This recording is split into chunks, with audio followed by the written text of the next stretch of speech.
Hello, everyone. Good morning. It's Barbara here, and I feel really compelled to make this video and to use my voice. And I've been advised by so many people because I am an entrepreneur and a business person, and it's like, don't ever say anything, don't ever participate. But I saw what silence did. I saw what complacency did. And I just came back from a service from our Unity Spiritual Center. And what I love about unity is that word, right? We are all one people. People gather there from many different religions and religious backgrounds, religious upbringings, and everyone brings something different to the table in a way. However, there are unity principles, and we are Bible based. However, we are open to the world, and our mission is to bring peace and unity and harmony in our world. And as I was driving home, and actually on the way there, I was feeling that I need to say something. I need to speak out. Um, Now, later in my life, I feel passion, I feel wisdom, I feel having life experience and to contribute for the future and contribute for my grandson and to make life understandable. Because what's happening to me is I'm not feeling like an American. I've always been so proud to be an American. And I am second generation. So I come from Eastern Europe. All my grandparents were born in Poland. All those borders changed. I grew up with a background in history of Hitler, communism, and I grew up in Miami with Khrushchev, the Cold War. And I started thinking about all the younger people that never lived during the Cold War. It was very apparent that Russia was an adversary and an enemy of ours.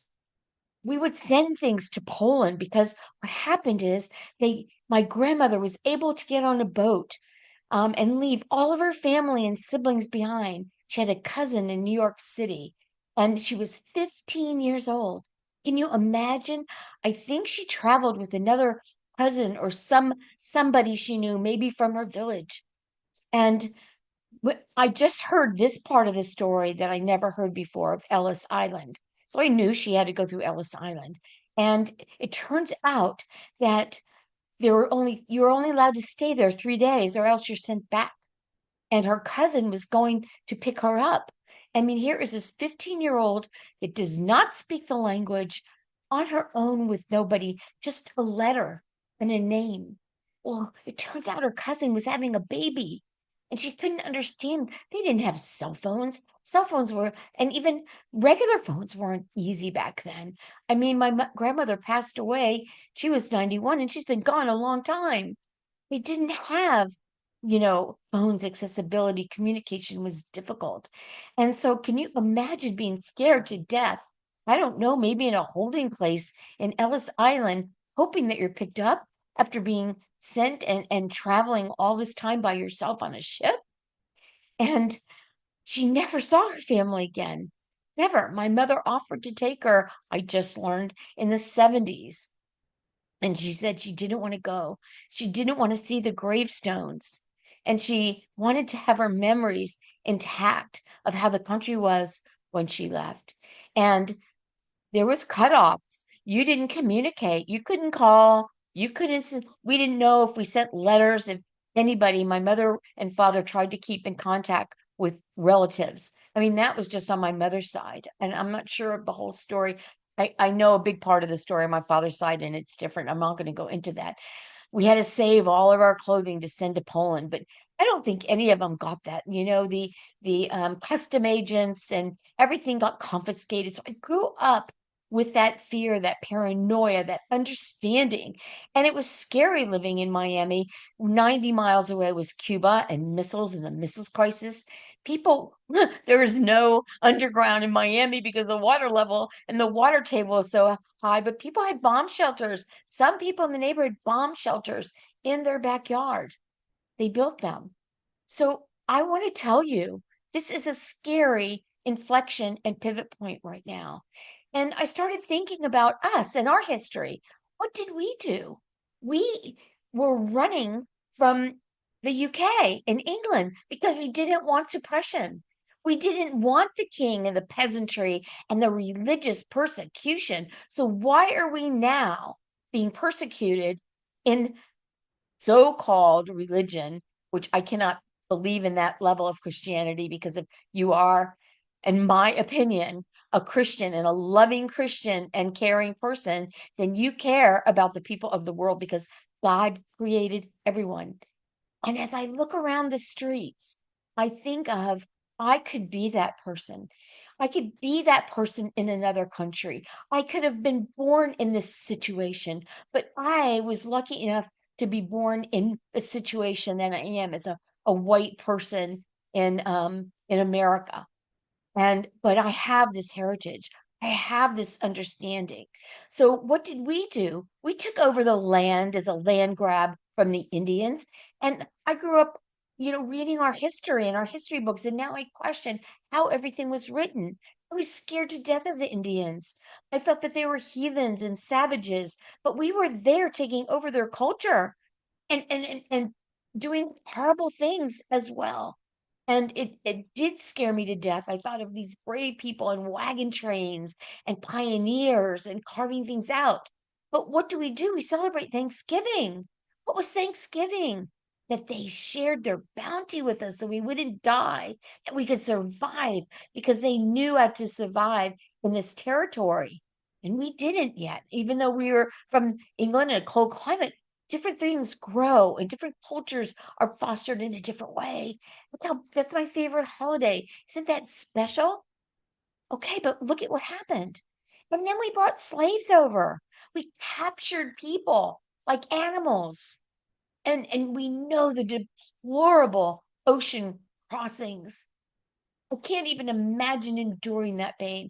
I can't imagine living in that filth for as long as it took to go across the ocean, to people not wondering what happened to their loved ones. And then when slavery was abolished, many slaves went on to build communities. And there were thriving Black communities. They found their way. They um they were industrious. But what did we do? We often put intercoastal and regional highways built right through their communities, dismantling the the industry and the um, income levels, the people that found each other and frequented each other's businesses.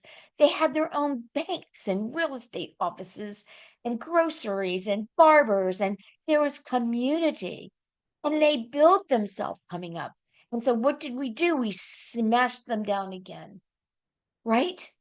Look at the industrious nature. How dare we be racist? We brought those people over in our care and they worked hard for us. How dare we? Friday was an abomination.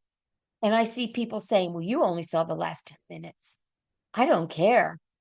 No leader, no well established leader would treat another person like that. And I do feel like it was a ambush. To me, Zelensky is such a hero. And I just saw someone post his backstory. What the loss of his extended family 2 generations before him. This man has been showing the biggest grace and care and love for his people. He has gone out globally appealing to other people. And I'm sorry, I don't want Poland to go back under the circumstances that it was. I don't want the other European countries that are independent and democratic to fall under that regime. What do you have in Russia? Oligarchs falling out of windows if they say the wrong thing. Look at Navalny. Oh my gosh, he wanted so much for his country. And all the people suppressed in this ice cold area in Siberia. In fact, I have this story written from one of my aunts and my relatives. As a young girl, her parents were banished and they fled to Siberia. She and her mother walked through Siberia with no food. They found a little sprout coming out of the snow I mean, and it's called footprints in the snow. They were separated and they found each other. I mean, it's ungodly what people have gone through and what loss they have come. That's coming down the bike. And I've always wondered, how did this happen? How did this happen so quickly? How can these millions of people all of a sudden find themselves in that situation? And it's by not speaking up. I have to speak up because many young people and many other people don't know. And we think, you know what? I don't like how it is right now. I want change. This is not the change you want. Trust me. And here we're deporting all of these people. Okay. Yes, there are criminals among them, but our leadership is bringing criminals in that were human traffickers and releasing criminals that were tried for crimes in our country, and they get to go free because they're hostages. I want to tell you, I divorced a narcissist. I learned a lot about narcissism, and it's gaslighting, it's twisting your belief. You question yourself. I saw January 6th live on TV as it unfolded. We're in the middle of a coup. It's almost like the frog in the boiling water. You don't know as they turn the temperature up and up and up. And what is Elon Musk doing in our country, sitting in the Oval Office in his t-shirt and his cap, slicing and dicing all of our processes and people that serve our people. Now, is there fat in the government? I'm sure there is. Is there fat in all the corporations? I'm sure there is. I was a teacher and I would get frustrated because we got the same pay. And I saw the teacher next door to me leaving every day at 3 o'clock, not taking anything home. And who got the difficult parents, the committee work, the difficult kids? We're all working at different levels. But my brother is an auditor, and I was married to a CPA, and I know about auditing. So in a week, you can just go into huge government organizations and know exactly where that fat is. I don't think so. Should we do that? Yes. Is Elon Musk the person to do that? No. Oh, is he trying to find money so we can go to Mars? I'm sorry, I don't want to go to Mars. We've got problems here at home. What about California? All those people that as they talked it all about that, and they talked it all about the inflation that you thought this person was going to take care of you about. This person does not care. He wants to sit on his golden toilet and eat McDonald's. He is not a rich educated man. He has unique ideas. However, how many companies has he lost through bankruptcy? How many people has he stiffed and not paid? And people are afraid of him. So they don't have the money to do the lawsuits. Why hasn't he paid his debts that he was sanctioned with? If he got away with this, I think we should let people out of the jails that did the same thing. Why should if the judges are so corrupt, why are they still in jail? Because jails and our policing, actually our jail system, is so lucrative. It is such a huge business and moneymaker that we have more people incarcerated in this country than any other country. Do we care about our children? Do we care that they're going to have food? When I've traveled to other countries, they ask me questions like that. I heard of children being locked up. Do you care about your children? Do you care about your elderly?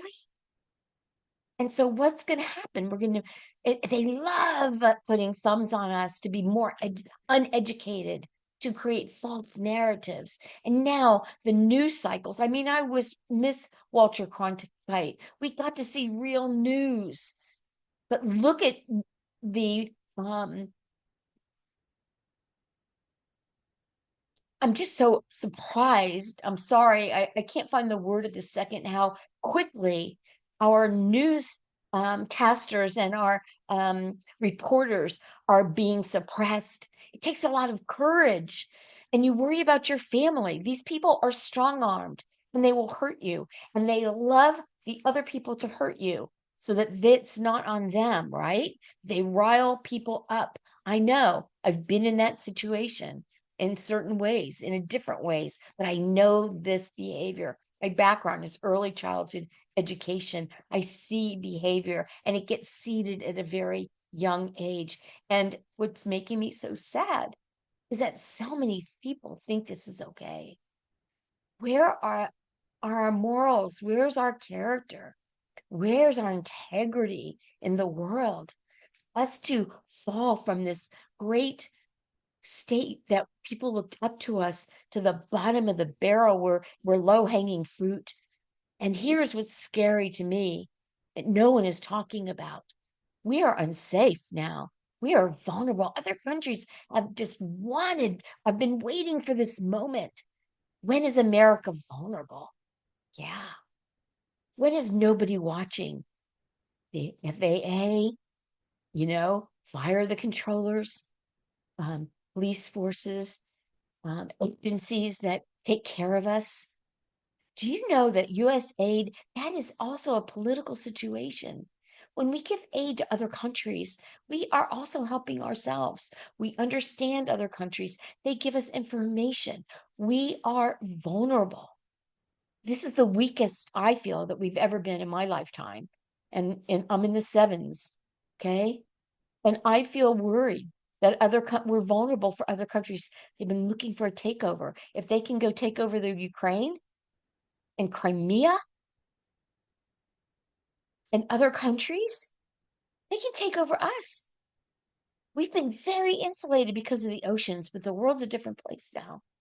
We're global and we have global weapons that can span the whole area. And we've given power to someone that is not even an elected official. Think about this. This person has communication. This person has the space and getting all of these government contracts and eliminating agencies that have been overlooking some of his fraudulent things. And look at the people that were behind Trump. Let's see, Weinstein's in jail. Steve Bannon was in jail. The insurrectionists were in jail. Um, Cohen was in jail. Oh, yeah, but he's not in jail, even though he committed the biggest crimes. This is a mob boss. This is like the mafia. We're not that. We're not that. And I don't want any hate speech on here. I have a right to my opinion. And when that starts happening, that is when the downfall is. Oh, you don't know. And people get afraid and in fear. But those people are speaking out loudly and they're not afraid, but they want you to be afraid. And we are now the gatekeepers. The people of the country are now the gatekeepers. Everyone else is compromised. And I'll tell you another thing that I've been watching is the women seem to have the courage. There are more women that are not afraid to speak out, to have stopgaps, to find ways to help. The men are just kissing the ring and bowing down, just like Morning Joe. And I'm really worried because if we lose all of our newscasters, I'm so grateful that things have become streaming and there's other ways of giving information because in Russia, they can't get information. So you're brainwashed. It doesn't take long for somebody to be radicalized and brainwashed. I know this from parental alienation. It's like a cult and it's brainwashing and it's abusive. And for people to unravel that, it's not easy to leave a cult and it's not easy to reprogram your brain. There are certain um, counterintuitive counterintuitive ways of unraveling that way of thinking. You're so immersed in it that you're not dealing with reality. We're not dealing with reality here. I want to be a free democratic nation. Do you? I sure hope so. But I'm speaking out because I want to be known as someone who stood up in the midst of fear, because that's one thing that I have is courage. I've had to face a lot of hard things, and I have courage. And if I don't use it to help save our country and our democracy, then why do I have the gift of courage? I wanted you to know where I stand. Please, haters, you be quiet and you be silent.